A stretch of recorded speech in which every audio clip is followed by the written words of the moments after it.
ભાઈ ભૂખ લાગી હે, તને લાગી હે? હા ભાઈ, ભૂખ તો મને લાગી હે હો. તને લાગી હે ભાઈ ભૂખ? મને બહુ ભૂખ લાગી છે ભાઈ. ભાઈ મને ભૂખ લાગી હો. પણ તને કોઈએ પૂછ્યું? આ ભાઈ જી હોય જવા દે ને યાર, નાસ્તો કરાવી દે હાલ. તું કરાવી દે હાલ. એક કામ કરો તો સોલ્જરી કરી નાખો, 10 રૂપિયા લાવો. હાલે 10 મારા. હાલે 10 મારા. હાલે 10 મારા. હાલો ઘૂઘરા લેતા આવી આપણે. હાલો. હા ભાઈ ચાલી ના ઘૂઘરા આપો તો. ચટણી નાખ ભાઈ, ખાયો ગા.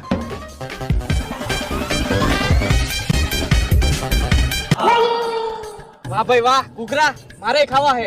વયો જાય નથી ખવડાવવા ઘૂઘરા હાલ. એક તો અમે ચારે 10 રૂપિયા કાઢીને ઘૂઘરા મંગાવ્યા હે અને તારે ઘૂઘરા ખાવા હે? ઓયો જા અહીંથી. એલા તને સંભળાતું નથી? અહીંથી વિયો જાને તું. નથી ખવડાવવા ને ઘૂઘરા? કાઈ વાંધો નહીં, ખાવાય નહીં અને ખાવા દવાય નહીં.